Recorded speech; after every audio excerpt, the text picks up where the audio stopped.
Building a Deathworlder survival kit in a quiet corner of the Andromeda galactic market. Amidst the usual chaos of alien traders bartering over exotic wares, a lone human stood out. He wasn't remarkable by human standards: average height, brown hair, sturdy boots scuffed from years of travel, but to the aliens around him, he might as well have been a legend.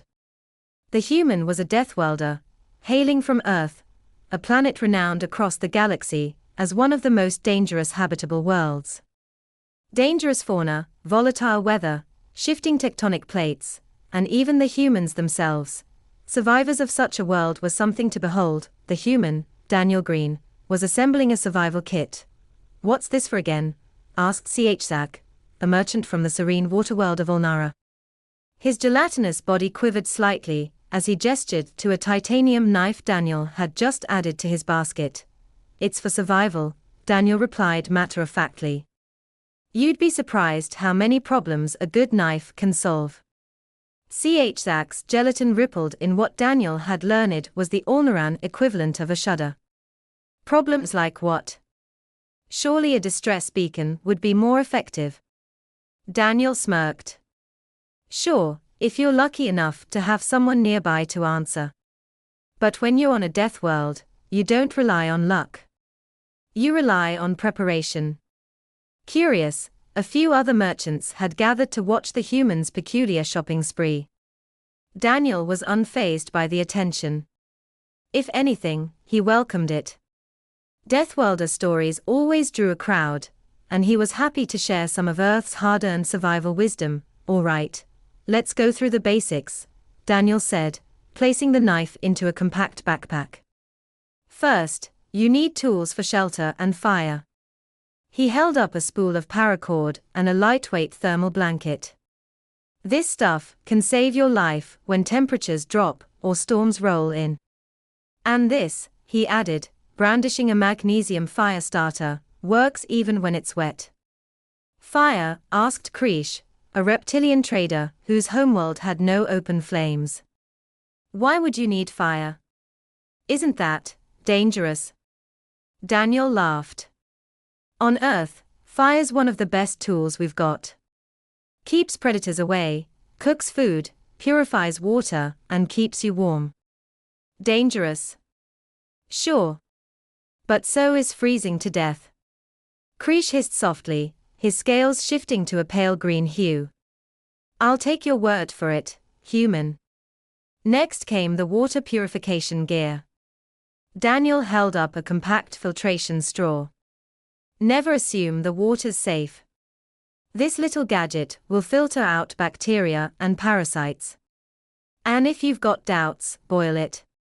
Remember the fire starter." The crowd murmured in awe.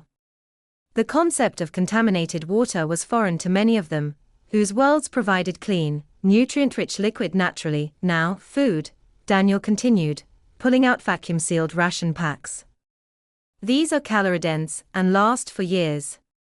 But," he added, holding up a small field guide, "you should also know how to forage. Learn what's edible and what'll kill you. Knowledge is the best survival tool." Zach wobbled forward. "And what about protection? Surely you need weapons." Daniel hesitated, then nodded. "Sometimes, yeah. But the best weapon is your brain. Avoid trouble if you can. If you can't," he patted the knife, "be ready." As he packed the last of his gear, the crowd began to disperse, chattering amongst themselves about the human's strange and dangerous world. Daniel shouldered his survival kit and turned back to Zach. "You ever been to a death world?" Daniel asked. Zach's gelatin rippled furiously. "No. And I never will."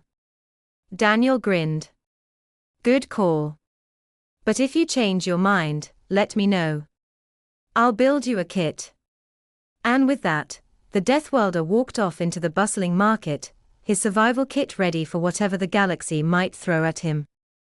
The year was 2467, and humanity had made significant strides in space exploration. Colonies on far-flung planets had begun to thrive, but not without challenges. Some worlds were utterly inhospitable, their ecosystems wild and deadly. These worlds were often referred to as Deathworlds, and they were home to some of the most lethal environments in the galaxy. Zara Calloway, a seasoned xenobiologist, had been to 3 Deathworlds in her career. Each one was different, but they all shared a fundamental truth: they were unforgiving. Zara had seen colonists get wiped out, starships stranded, and once flourishing research stations reduced to smoldering ruins. After years of surviving in the worst conditions imaginable, she'd become a legend in her own right, mostly because she'd survived. Her latest mission was to teach a new generation of colonists how to build a Deathworlder survival kit, the toolkit for surviving on these planets. Zara had learned over time that preparation was everything. A colony's success, or failure, often depended on the tools and knowledge brought with it. And now, with a team of eager recruits at her back, she was ready to pass on everything she knew. The briefing room aboard the Dawnstrider was packed. Recruits in their standard issue jumpsuits sat eagerly in front of Zara. She was used to the looks of fear, skepticism, and excitement. Many of these men and women had never even set foot on a Deathworld, let alone survived one. But they were here now, and they had a job to do. Zara stood at the front, her usual no-nonsense posture and steely gaze sending an unspoken message to the room. I'll tell you how to live. You listen. Simple as that. She tapped a button on the holoprojector, and a 3D model of a Deathworld appeared on the screen behind her. It looked deceptively serene, lush jungles, vast oceans, and jagged mountain ranges, but Zara knew better than anyone that what appeared peaceful could be hiding a predator, venomous plant, or environmental hazard at every corner.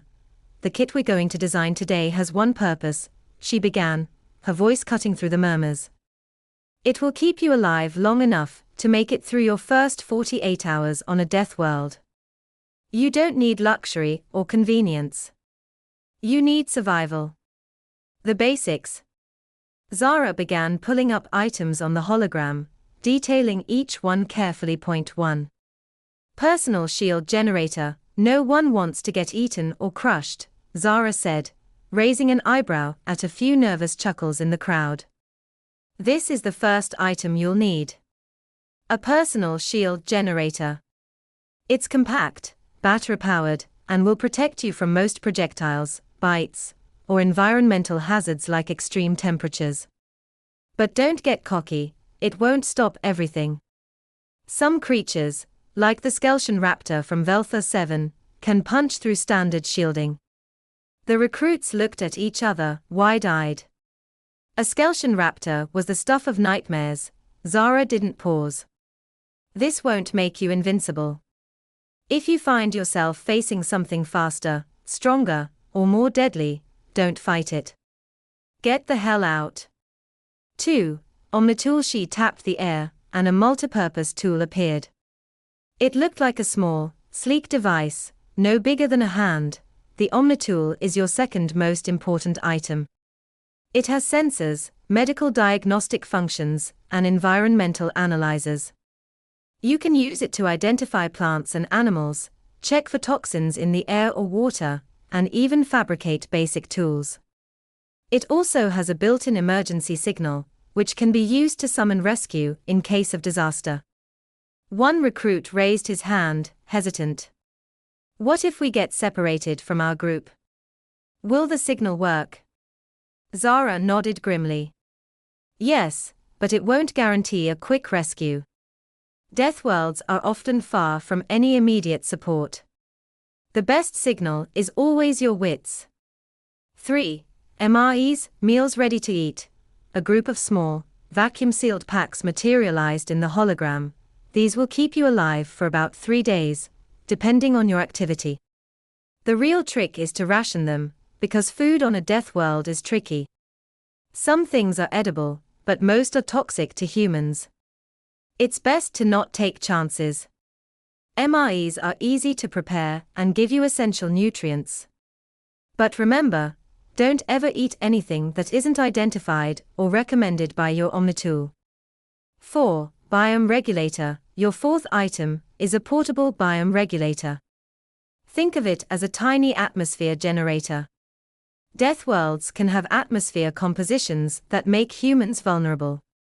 Too much oxygen, too little nitrogen, extreme humidity or dryness. You'll need this to stabilize your environment if things get dire. She paused to let the team absorb the information. It doesn't last forever, but in an emergency, it can be the difference between suffocating in a hostile atmosphere or surviving long enough to get to safety. 5. Medical kit. The medical kit is essential. I've seen people die because they didn't carry proper supplies. It includes bandages, antibiotics, a universal antigen for stings and bites, and a dermal regenerator for minor injuries. But here's the key: it won't save you from everything.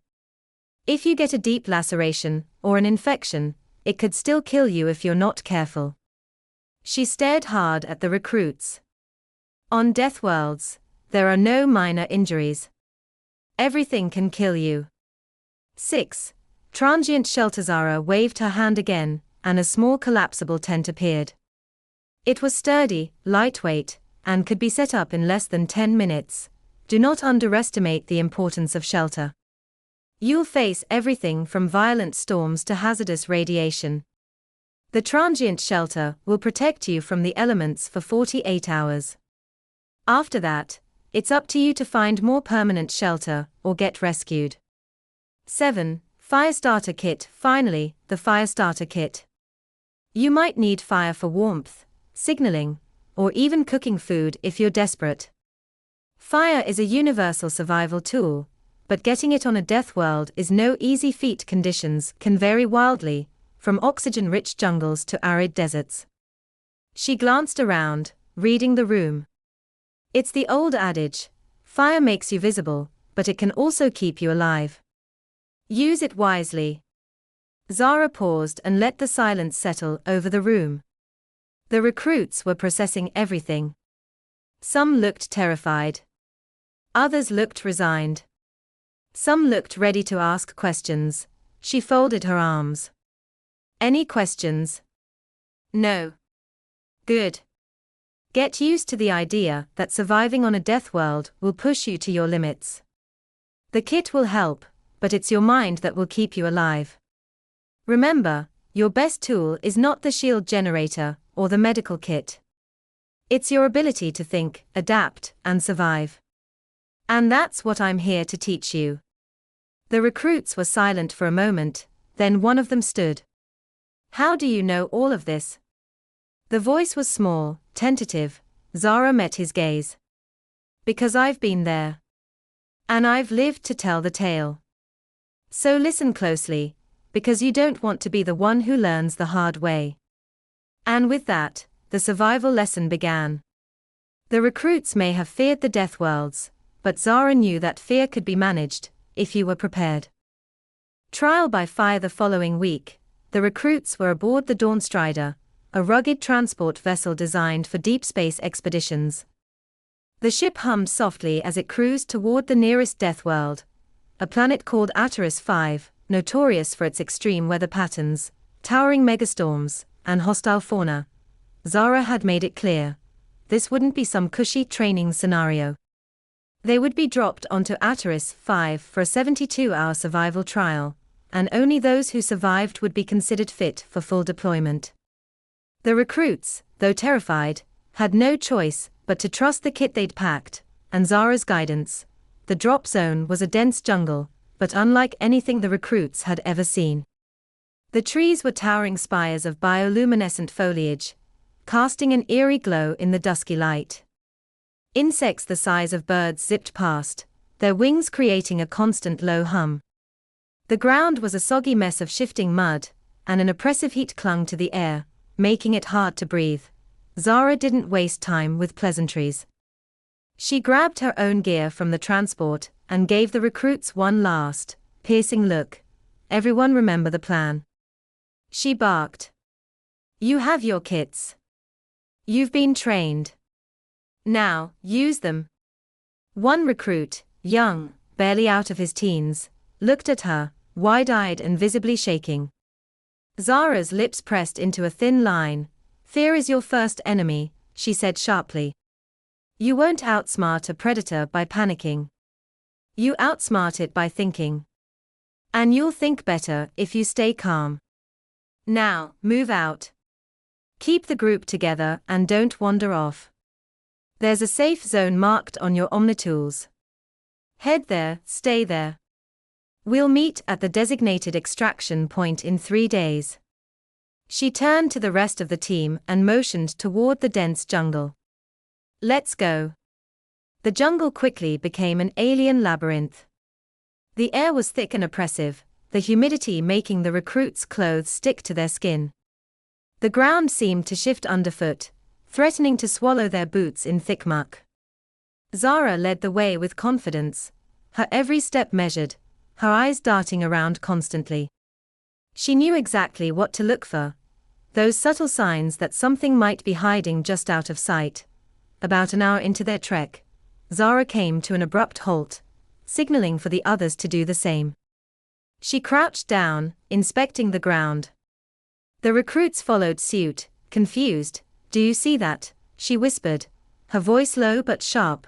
The ground ahead was littered with scattered debris, broken branches, crushed leaves, and flattened grasses. But there were also signs of something larger, a creature, maybe. Zara held up her hand to stop them from moving forward. "It's at Sarek's trail," she said. "They are fast and territorial. And they don't like trespassers." A murmur of unease rippled through the group. "But they don't actively hunt humans," Zara continued, checking her omnitool. "Their bite can still paralyze you if you're caught. Stay alert." The recruits huddled together, checking their kits and scanning the dense foliage with their omnitools. Zara's eyes flicked from one recruit to another. "This is where your shield generators come in. If something comes at you, activate it. But don't waste the battery unless you absolutely have to." One recruit, a woman with dark braids, turned to Zara with a tight jaw. "What if we don't have time? What if they attack first?" Zara met her gaze. "Then you don't hesitate. You defend yourself. If you can't fight, you run." The tension was thick in the air. They continued moving forward, much slower now, their senses on high alert. Minutes stretched into an hour, and nothing happened. The jungle was eerily still, save for the occasional distant hum of an insect. The recruits, still nervous, found a rhythm of walking with Zara's lead, keeping their eyes on the ground, the trees, and the overhead sky. It was as the sun began to set, an eerie reddish glow suffusing the sky, that things took a sharp turn. A loud crash came from somewhere to the left, followed by a guttural growl. The air seemed to vibrate, with an almost palpable sense of malice. Before anyone could react, something large, fast, and vicious shot out from the shadows. It was at Sarek's, a hulking quadrupedal predator, its skin covered in reflective scales that gleamed with the dying light of the day. It came at them like a bolt of lightning, snapping its jaws with an almost ear-splitting shriek. The recruits froze in panic, the terror of the creature's raw power freezing their limbs.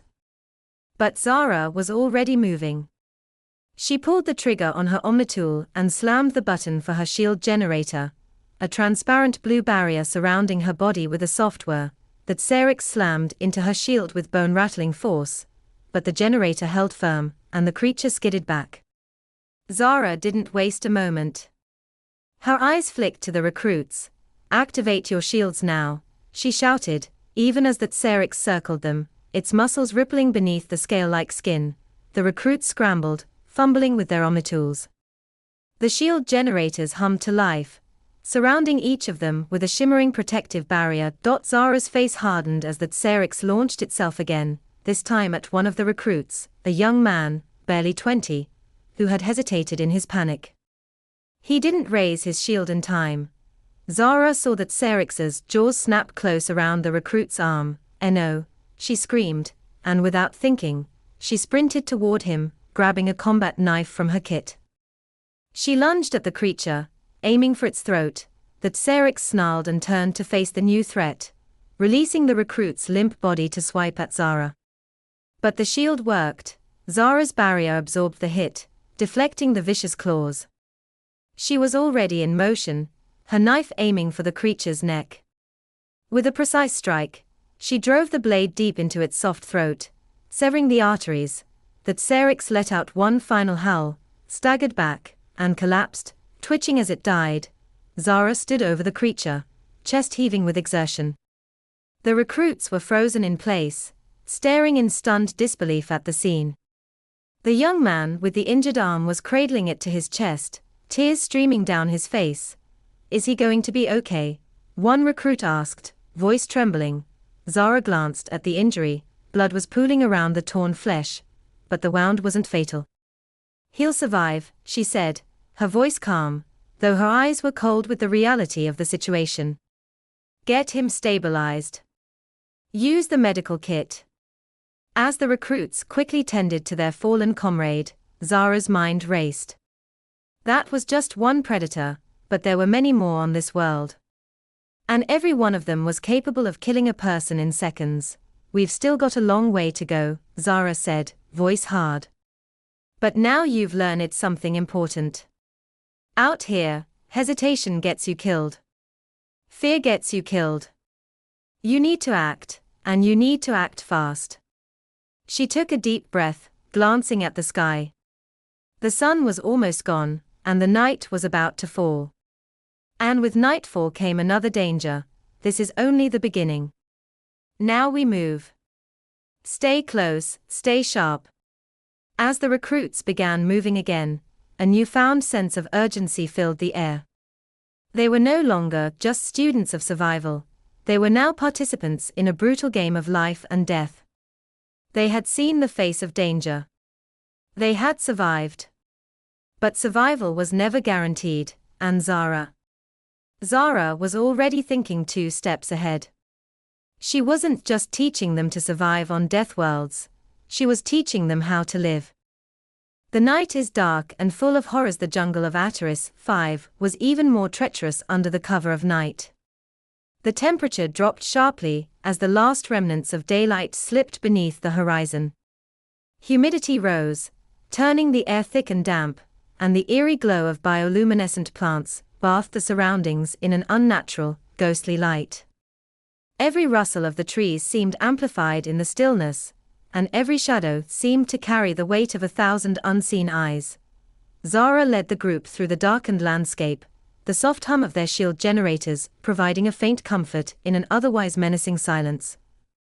The recruit with the injured arm, his name was Eli, he was the youngest, had been treated with the basic bandages from the medical kit. He'd managed to activate his shield in time, and though the arm was badly torn, it wasn't life-threatening. But he was still shaken, his face pale in the dim light. His groupmates kept close, offering words of reassurance that sounded hollow in the oppressive air. Zara glanced back to make sure everyone was still in formation. The small group had slowed down in the wake of the attack, but Zara knew they couldn't afford to waste too much time. The extraction zone was still over 10 kilometers away, and every second spent in the open was another second they were vulnerable. "Keep moving," Zara said, her voice clipped but steady.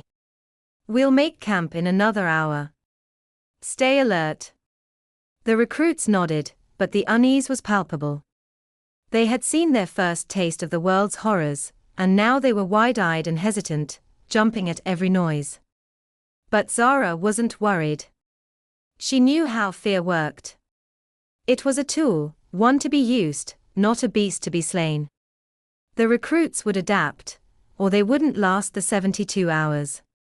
And she wasn't in the business of holding hands. They had been walking for nearly 2 hours when the first scream tore through the night. It was high-pitched, a raw, primal sound that came from somewhere off to the right, deep in the jungle. The scream was followed by a series of guttural growls and thumping sounds, like something heavy crashing through the trees. "Stay in formation," Zara shouted, but she already knew that the moment fear took hold, chaos was inevitable. "Get the shields up," another recruit, Tess, the woman with the braids, yelled. She had a good head on her shoulders, and was already pressing the button on her Omnitool, bringing up her own shield. The others fumbled with their devices, the panic in the air thickening with every passing second. Zara's hand shot up. Hold. Don't activate the shields yet. Wait for Before she could finish, a massive shape burst out of the shadows, barreling straight toward them with terrifying speed. A Tarek. The Tarek was a huge, reptilian predator with razor-sharp talons and a long, sinuous tail. It was nearly 3 meters tall at the shoulder, with jagged, bone-like protrusions running down its back. Its yellow eyes glowed faintly in the dark, its massive jaws split wide in a snarl. The recruits scattered, instinctively running in different directions, but Zara's voice was the one that cut through the chaos. Activate your shields now. The blue energy barriers flickered to life just as the Tarek lunged at Eli, who was still struggling to keep up with the group. He barely managed to raise his shield before the beast's jaws snapped shut around him. His shield buzzed with the impact, but it held, and Eli was thrown to the ground by the force of the blow. The Tarek roared in frustration, twisting to face Zara and the rest of the group. Its claws scraped across the ground, leaving deep furrows in the wet earth. Its breath came in harsh, rattling bursts, and its eyes locked onto Zara's, sensing her as the biggest threat. Zara was already moving, the Omnitool in her hand transforming into a glowing blade. She held it like a practiced weapon, her stance fluid and ready. But she knew better than to engage a Tarek head-on. Tess. Get Eli and the others moving, she shouted. Get to higher ground. I'll deal with this. Tess didn't hesitate, grabbing Eli by the good arm and pulling him up. She helped the others scramble up the nearby slope, heading for the trees. But Zara remained in place, her mind already working through the options. The Tarek was dangerous in a way that wasn't just about size. It had evolved to fight other apex predators, and its instincts were honed for that very purpose. Zara knew the beast's movements would be fast, unpredictable. One wrong step, and it would be over. With a quick glance, she saw the others were up the slope, moving carefully through the underbrush, making their way toward a cluster of thicker trees that would provide better cover. Good. Now it was just her and the Tarek. The creature roared again, and charged. Zara's heart rate spiked, but her training kept her cool. She activated her personal shield just as the Tarek launched itself at her, its claws slashing through the air. The shield flared brightly with the impact, but Zara was already rolling to the side, narrowly avoiding the full force of the attack. The Tarek was fast. Too fast. It turned on a dime, its tail snapping at Zara as she sprang to her feet. She barely dodged, the tail grazing her shoulder as she moved out of its reach. A quick swipe with her Omnitool blade deflected one of its claws, but she knew she wasn't going to outfight this creature. Her gaze snapped to the side. She spotted a cluster of large, jagged rocks nearby. A plan formed in her mind. Zara ducked behind one of the rocks, just as the Tarek charged again, its claws scraping the stone as it lunged. It was fast, but Zara knew how to use that against it. She waited until the last possible moment, before darting out of cover, and launching herself toward the rocks, forcing the Tarek to follow her. The beast wasn't stupid, it anticipated the move. But it underestimated Zara's agility. She climbed the jagged rock face, with the ease of someone who had spent years surviving on hostile planets, leaping from ledge to ledge, using her Omnitool to gain a firm grip on the craggy surface. The Tarek, already high on adrenaline, followed with reckless abandon. Just as it reached the edge of the cliff, Zara took one final leap, diving at the beast's back and plunging her blade into the soft spot beneath its scales, right at the base of its neck. The Tarek howled in pain, but it was too late. With a mighty roar, the creature collapsed, its massive body falling to the ground below with a thundering crash. Zara landed gracefully on the ground next to it, wiping the sweat from her brow. Her pulse was racing, her body tense with the aftershocks of adrenaline. She quickly surveyed the situation, nothing else was approaching. The night was quiet once more. Taking a deep breath, Zara glanced up at the sky. The stars were barely visible through the dense canopy, but the moonlight broke through in silvery streaks. She didn't have time to savor the victory. The recruits would need her more than ever. Zara made her way back to the others, who were still huddling at the top of the ridge. She saw Tess and Eli helping the others gather their gear, and a few of them were staring at her, wide-eyed, as if they couldn't believe what they had just witnessed. "Get moving," Zara said, her voice steely but calm. "The night is just beginning. There's no time for rest." She could already see the fear in their eyes, but it wasn't the same kind of fear as before. It was the kind that came with understanding. They had seen the brutality of the world firsthand. They had survived, and that was the first step to becoming Deathworlders. The night deepened as Zara and the recruits continued their journey through the dense, alien jungle of Ataris 5. The weight of the dark sky seemed to press down on them, and the sounds of the forest, strange insect hums, distant howls, and the occasional rustle of unseen creatures, kept the group on edge. But it wasn't just the predators that stalked them now. The jungle itself seemed alive, as if it were waiting for them to make a mistake. Zara had seen this before: fear, like a living thing, creeping into the minds of the unprepared, the unsure. She knew that when the mind wavered, the body followed. If the recruits were to make it through the next 2 days, they would need more than their kits and shields. They would need to trust their instincts, and more importantly, each other. "Keep your distance," Zara ordered, her voice low but sharp. "We're not out of the woods yet." The group had gathered their bearings after the Tarek incident, but the encounter had rattled them. Eli, though still on his feet, was pale, his face drawn tight with pain and exhaustion. He had barely spoken since the attack, his eyes vacant as he limped forward, his injured arm wrapped tightly in bandages.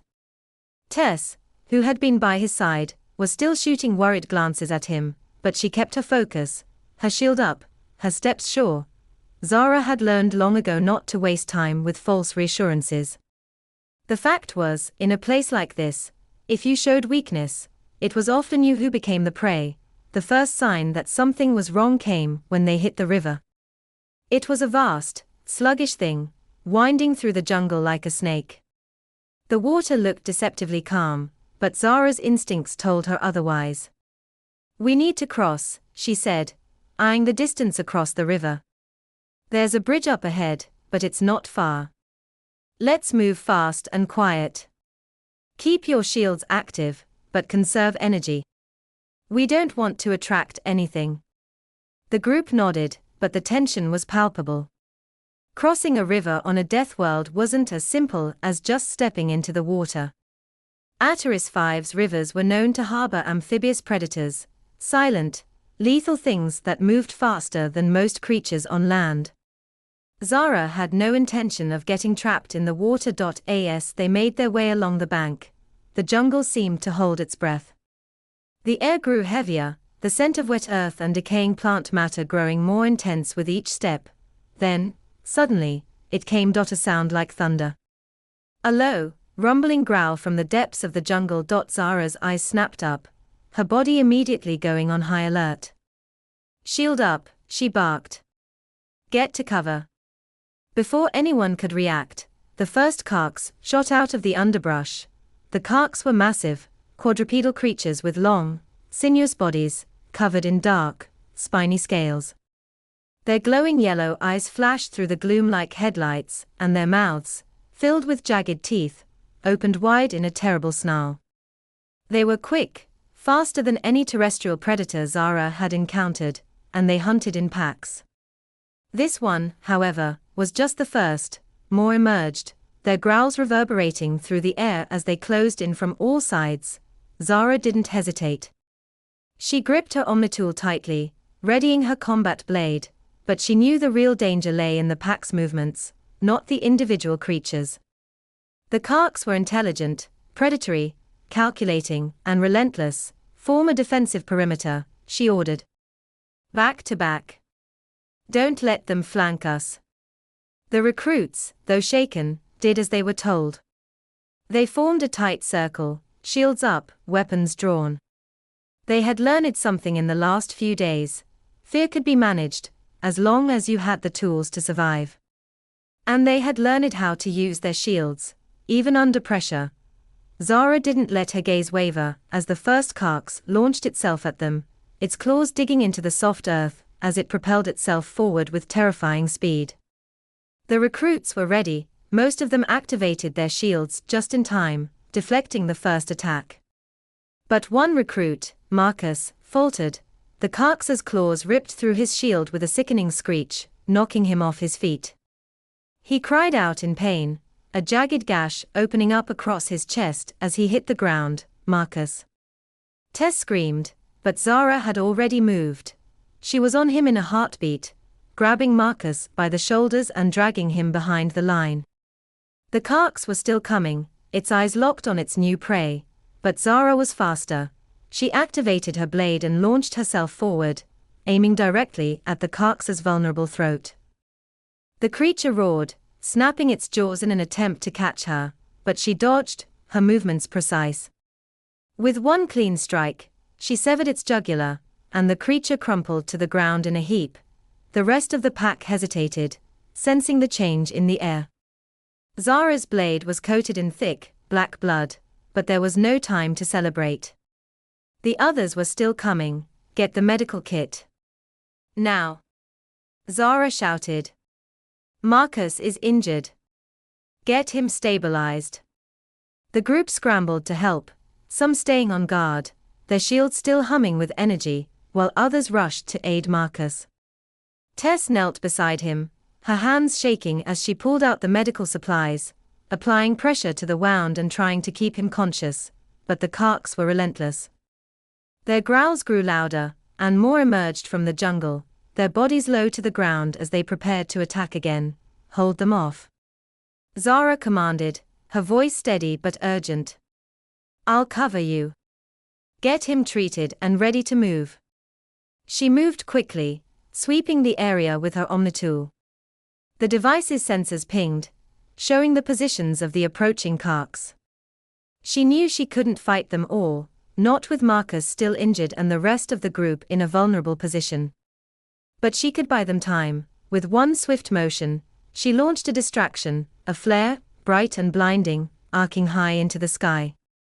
The carcass, instinctively drawn to the light, began to turn away, confused for a moment. Now, move. Zara shouted, taking the opportunity to fire a quick burst from her energy pistol, hitting the lead carcass with a stunned shot. It staggered back, giving the recruits just enough space to drag Marcus away from the danger zone. They began to retreat, stepping carefully but quickly toward the trees. The carcass hesitated for a moment, but the sound of Zara's pulse rifle dissuaded them from chasing further. She fired again, taking down another carcass just as it lunged at her. The rest of the pack growled in frustration, but did not pursue. The recruits moved in a tight formation, using the trees as cover and keeping their shields activated as they retreated. Keep moving, don't look back, Zara said, her voice grim. We've got to get to the ridge. There's a cliff face up ahead, high ground. We'll be safer there. By the time they reached the ridge, the adrenaline from the battle had faded, leaving only exhaustion in its wake. Marcus, though still alive, had lost a lot of blood, and his movements were sluggish. Tess was beside him, helping him along, but there was no mistaking the fact that they were in critical condition. Zara called for a halt, the group gathering in a rough semicircle, leaning against the rocks. The wind had picked up, and the night air was colder now. The sky above was dotted with stars, the oppressive weight of the jungle's dangers momentarily forgotten in the coolness of the wind.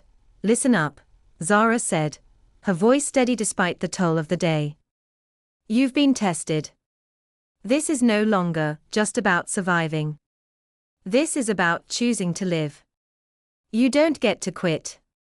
You don't get to back down. We're halfway through this, and I'm not about to let anyone die on my watch. She looked each recruit in the eye, seeing the weariness in their faces, the doubt that lingered in their hearts. But beneath that was something more, resolve, We still have work to do, Zara continued, her voice cutting through the silence like a blade. The worst is yet to come. The recruits nodded, each of them feeling the weight of those words, and the resolve in their bones hardened like steel. They had seen death today and survived. And they would survive again, together, because on Ataris 5, it was not just about living. It was about living through it.